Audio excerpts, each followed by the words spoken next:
Hello all, my name is Prakash and welcome back to my YouTube channel. So sorry guys, నేను కొంచెం different ప్లేస్లో ఉన్నా and ఇక్కడ నా సెటప్ అయితే ఏం లేదు. సో నార్మల్గా రికార్డ్ చేస్తున్నా ఫ్రంట్ కెమెరాతో. క్లారిటీ అండ్ వాయిస్ ఏమన్నా ఉంటే అడ్జస్ట్ అవ్వండి. So without any late let's get started. So finally Shaitaan movie చూడడం అయితే జరిగింది and Hindi movie, but trailer చూశాను. ఎప్పుడంటే సినీపోలిస్లో మనం మూవీ చూస్తున్నప్పుడు ట్రైలర్ ఆటోమేటిక్ గీసాడు అండ్ చాలా ఇంట్రెస్టింగ్ అనిపించింది. సో ఎప్పుడైతే ఈ మూవీ రిలీజ్ అవుతుందో డెఫినెట్గా చెక్అవుట్ చేద్దామనే క్యూరియాసిటీ అయితే కలిగింది. సో అదే క్యూరియాసిటీతో ఈరోజు వెళ్ళాను అండ్ యాజ్ ఇట్ ఈస్ ట్రైలర్లో చూపించినట్టు ఏమాత్రం తగ్గకుండా మూవీ బాగుంది. ఫస్ట్ ఆఫ్ ప్రతి డీసెంట్. మనకి మూవీ స్టార్ట్ అవడమే జస్ట్ ఫ్యామిలీని ఇంట్రడ్యూస్ చేసి మాధవన్ క్యారెక్టర్ ఇంట్రడ్యూస్ చేసి, సో ఆ హోమ్లోనే ఇన్సిడెంట్స్ అన్నీ జరుగుతూ ఉంటాయి. సో ఆ పిల్లని ఎలా బ్లాక్ మ్యాజిక్ అట్లాంటివి చేసి ఆ పిల్లని ఎలా తను వశీకరణ చేసుకుంటాడు అండ్ అజయ్ దేవగన్ లేకపోతే జ్యోతిక లేకపోతే ఇంకో చిన్న పిల్లడు ఉంటాడు, వాళ్ళందరూ ఎలా భయపడతారు విత్ మంచి background score and technical aspect. And Madhavan గారిలో ఒక విలనిష్ షేడ్ చాలా బాగా పోర్ట్రే చేశారు, నీట్గా ప్రజెంట్ చేశారు.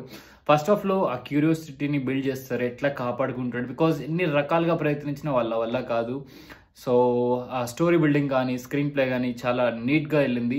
Technical aspects are too good and మనకి ఆ ఫీల్ ఉంటుంది మూవీ చూస్తున్నాం, ఒక స్టోరీ ముందుకు వెళ్తుంది అన్న థ్రిల్ ఉంటుంది. అండ్ హారర్ ఎలిమెంట్ అయితే జానర్ అయితే హారర్ వేసాడు, బట్ అస్సలు మీకు భయమేదు. కొన్ని థ్రిల్స్ అండ్ చిల్స్ ఉంటాయి కానీ మరీ అంత హారర్ అంటే కాదు, it's decent. And coming to second half, కొంచెం ఇక్కడే నేను మాధవన్ గారి స్టోరీ గురించి ఎక్స్పెక్ట్ చేస్తున్నాను. ఎందుకంటే ఆ ఫ్యామిలీ తెలుసు, ఆ ఫ్యామిలీలో జరుగుతున్న సినారియో తెలుసు, ఇష్యూ తెలుసు, అవన్నీ ట్రైలర్లోనే క్లియర్గా చెప్పారు. But who is he and why the hell is doing all these things, ఎందుకు చేస్తున్నాడు అసలు, ఎందుకు, ఏమిటి, ఎలా అనే ఉండదు. వాడి మోటివ్ ఏంటో ఉండదు అండ్ వాడికి ఏం కావాలో చూపించలేదు. ఆ క్యారెక్టర్ ఏం కోరుకుంటుంది, సరే ఇంతమంది అమ్మాయిలు ఉంటారు వాళ్ళందరినీ కంట్రోల్లోకి తెచ్చుకుంటాడు, ఏం చేద్దాం అనుకుంటున్నాడు, అసలు అతను ఏం చేసేవాడు, ఏం చేయబోతున్నాడు, అది ఆ క్లారిటీ అయితే రాలేదండ్ ప్రతి క్యారెక్టర్కి ఒక మోటివ్ ఉంటుంది, ఎందుకు మారాడు లేకపోతే ఎందుకు చేస్తున్నాడు. నేను అది ఎక్స్పెక్ట్ చేశాను, అది నాకు దొరకలేదు. అజయ్ దేవగన్ గారి పర్ఫార్మెన్స్ అయితే చాలా బాగుంది అండ్ లాస్ట్ వరకు మనం కష్టం చూస్తూనే ఉంటాం, ఏదో ఒకటి చెయ్యి ప్లీజ్ అనుకుంటూ ఉంటాం, లాస్ట్లో వేసేస్తాడు. సో అది బాగుంటుంది. అండ్ లాస్ట్ కొన్ని సీక్వెన్సెస్ ముందు జ్యోతిక గారి పర్ఫార్మెన్స్ చాలా బాగుంటుంది. లిమిటెడ్ క్యారెక్టర్స్ ఉంటాయి అండ్ వాటితో మంచి డ్రామా ప్లే చేసుకున్నారు. అండ్ ఆ అమ్మాయి కూడా బాగా చేస్తుంది, ఎవరైతే ట్రైలర్లో చూపించిన అమ్మాయి ఉంటుందో. సో కొంచెం సెకండ్ హాఫ్లో మాధవన్ గారి క్యారెక్టర్కి మోటివ్ ఏంటి, అతను ఎందుకు ఇలా చేశాడని పెట్టుంటే అసలు ఇంకా క్వశ్చన్ మార్క్స్ ఉండేవి కాదు.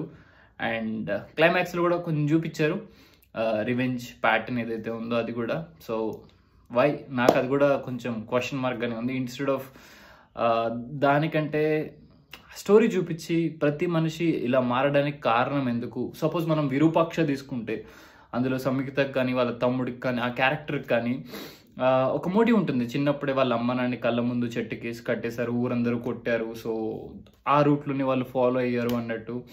ఆ బ్యాక్ డ్రాప్ నాకు కనిపించలేదు, అదొక్కటే నాకు డ్రాబ్యాక్ అనిపించింది. Rest all it's good. థియేటర్లో చూడాల్సిన మూవీ, బట్ వద్దు భయ్యా థియేటర్లో చూడడం అని మీరు అనుకుంటే నెట్ఫ్లిక్స్లో వస్తుంది చూడండి. బట్ థియేటర్లో చూస్తే మాత్రం డెఫినెట్లీ ఆ ఫీల్ ఉంటుంది. ఎస్పెషల్లీ మీరు ఈ మూవీ మాధవన్ గారి క్యారెక్టర్ కోసం వెళ్ళాలి. అండ్ ఆ అమ్మాయి ఇద్దరు ఎక్స్ట్రాడనరీగా చేశారు, ఇద్దరు లిమిటెడ్ క్యారెక్టర్స్, అందరూ పోటీపడి యాక్ట్ చేస్తారు. అజయ్ దేవగన్ గారు కూడా ఆయనకున్నంత దాంట్లో ఎక్కువ ఎమోషనే ఉంటుంది ఆయనది. అండ్ జ్యోతిక గారు కూడా 2-3 సీన్స్లో చాలా పుల్ ఆఫ్ చేశారు. సో ఇది శైతాన్ మూవీ రివ్యూ. ఈ మూవీ చూస్తే మీకు ఎలా అనిపించిందో do let me know in the comment section. ఒకవేళ చూడాలి అనుకుంటే నియరెస్ట్ థియేటర్స్లో వెళ్ళి చూడండి. ఓన్లీ హిందీలో మాత్రమే రిలీజ్ అయింది. అండ్ మూవీ అవుతున్నప్పుడు అజయ్ దేవగన్ గారు ది నెక్స్ట్ మూవీ ట్రైలర్ వేశారు. బోనీ కపూర్ ప్రొడ్యూస్ చేస్తున్నారు ఆ movie and football based on a true story, football game గురించి. ఆ మూవీ టైటిల్ ఏంటో మీకు తెలిస్తే do let me in the comment section. Thank you for watching this video. Take care, keep smiling, by by.